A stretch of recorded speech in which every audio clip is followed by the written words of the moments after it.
What's going on, y'all? Thanks for checking in the Khaliis Take. You know what to do. Hit that like, subscribe button. Also hit that notification bell just so you can get the newest and the bonus content first. But hey, let's just go ahead and jump right in. So it looks like the Los Angeles Clippers have acquired or signed somebody from the Dallas Mavericks, a former teammate of Luka Doncic, that the Clippers have abducted from Dallas. And he happens to be a center, and his name is Moses Brown. Moses Brown, I'm going to say this. He's good in regards to a very good backup to Zubac. Just for the fact of losing Hartenstein, the Clippers definitely had to try to find a way to recover from not having Hartenstein and him not being there, him going off to the Knicks. So definitely, hopefully everything goes well for him down there. But at the same time, if I were him, I definitely would have stayed with the Clippers. The Knicks ain't going nowhere no damn time soon. So, really, that's Hartenstein's fault there. But, hey, you got to go for more money. If that's his aim, then cool. You know what I'm saying? He's a, young player. So I guess, the money is more important to him at this point. But as for the Clippers, Moses Brown's a big body. Of course, he's a center, 7 footers. I think he's 7'1", I believe. Definitely got a little bit of talent. Last year, I think he only averaged about 6-7 points a game, with about 6 rebounds a game. He didn't really play much minutes. He didn't play that many games last year either, but a little bit of time he did get, I guess he made the best of it. I haven't really seen much of Moses Brown to really tell you how good or how good he isn't.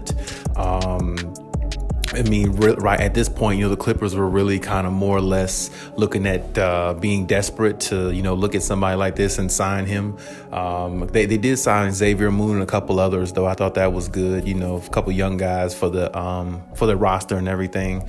So I thought that was good. But like I said, I don't know too much about this guy, Moses Brown, to give you too much of a update or how good or how bad he is. But I saw a few of his highlights, and I could see, he is a big body in the paint. He does take up space. He can rebound pretty decent. He did average 1.2 block shots, I think, last season. So, I didn't see much from him at all. Even in his highlights, they were very minimal. But he is a big body, and he does take up space. But, if I were the Clippers, this is a decent signing to have somebody there, just to fill up a roster spot and to be a backup to Zubac. But you definitely the Clippers should have went after somebody a little bit more adequate to me. Like Mo Bamba on the Magic was a perfect guy to go after. I don't know why the Clippers didn't go after him. It would have been an easy situation. His contract was, very minimal, and he was a free agent. So either way, even if he wasn't a free agent and it was a contract situation, it'd be easy because his contract is very minimal. It's small. You know what I'm saying? So it's not like the Clippers couldn't have made way to get a player like that. But that's okay. They got this guy, Moses Brown, so hopefully, they can get some decency out of him. He didn't play much for the Dallas Mavericks, so maybe they know a little bit more than what we do in regards to his talents and things like that.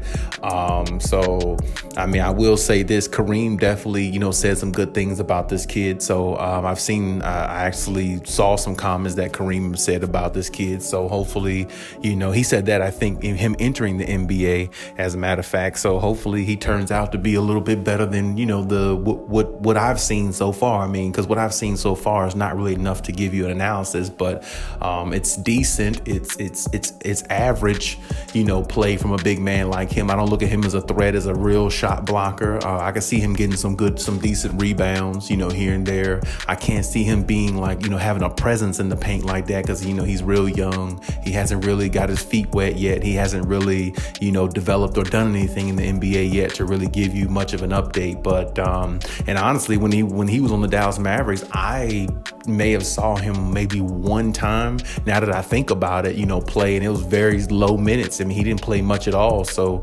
it's the Clippers kind of got a situation here where they don't even know what they got in this guy. And there's a situation kind of like what they had before, with Eric Bledsoe. They went and got him last year, not knowing what they were gonna get out of him, and it turned out to not even work out. And this is what I say sometime about the Clippers. They go out and get players players that's the unknown. Nobody knows anything about them, where they came from, where they were born, what state they live in, or, what their occupation is really. I mean, they're just non-factor type people.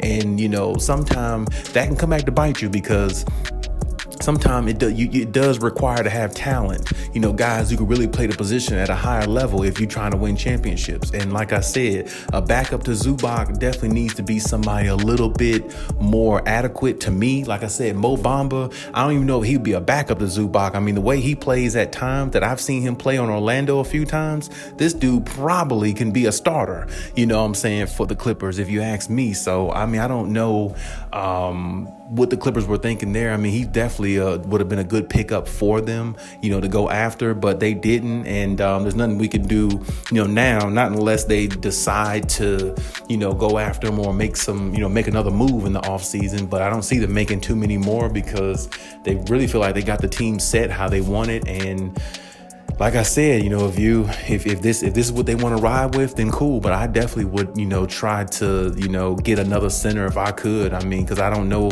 how much this, Moses Brown they can trust. I don't know how much of Zubac they can trust. Zubac has his moments too, where he's very up and down, or sometimes he's more down than up. I like Zubac, I really do. But I also tell the truth. Zubac inconsistency of being a dog and having a presence in the paint and commanding, his position in the paint and allowing everybody to understand when they come in the paint, it's going to be a problem. He doesn't have that mentality in him every single night. And if you're going to win championships, to me, you got to have somebody remotely close to that. They don't have to necessarily be that every single night, but at times, Zubac can, play with a little sense of urgency, but there's a lot of times where he doesn't. It's almost like Zubac doesn't really have that high motor to me. You see what I'm saying? So if you're going to get another center, you need somebody who can, fill that void of even some things that Zubac can't do. And now you went out and got Moses Brown, somebody that we don't even know, or don't even know what he's capable of. And, you're just hoping that Zubac plays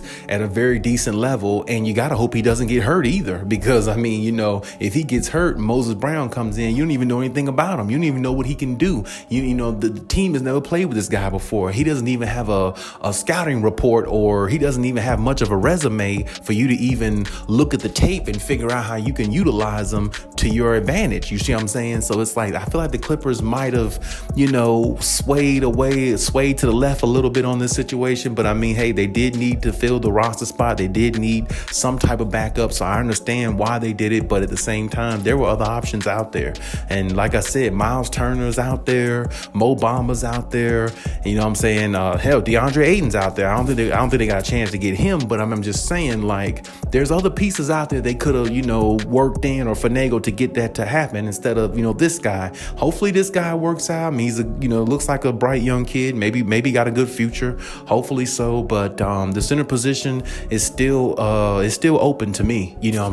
Based upon what I'm seeing. And like I said, if the Clippers want to go small ball, if that's what they're thinking, okay, fine. If you think that's going to help you win a championship, that's fine. But that puts more pressure on your superstars and more pressure on the other guys to be able to knock down shots at a high clip. And remember, in a playoff game, in a playoff series, I mean, when you're playing a 7-game series, sometimes that jump shot don't fall. If anybody should know that, the Clippers should know that, because they were down 0-2 every series a couple years ago because they were relying on small ball and just shooting jumpers in isolation. So, I mean, small ball is good, but at some point you do need a big man in there that can command a presence. I mean, the team that just won the championship, the Warriors, okay, when you think of the Warriors, you think of the Splash Brothers, Draymond, and now Jordan Poole. But also, the one guy that was an X factor for them in that whole, finals was Kevon Looney. Kevon Looney was a huge X factor for them because he commanded presence in the paint. He battled in there. He got some key putbacks. He scored some key baskets when they needed it, and he played some decent defense at times. And this is what I'm saying. That big man plays a role at some point when the game slows down. So, I mean, hopefully the Clippers, did right on this. Hopefully they're, if this is all they're going to do in regards to the center position, hopefully it works out, but it looks a little shaky to me. But I mean, hey, They got Kawhi Leonard, they got other other good players on the team that maybe can make up for some of that. So hopefully it all works out for him, but we'll just have to see, and we'll have to see, what Moses Brown can do when he's inserted in the lineup, and, how he can back Zubac up and see if he can actually, become a part of the team and, help build what they're trying to do going forward. But hey, that's my take on everything. Leave any comments in the comment section. Check out my other videos if you haven't. And hey, Khaliis out.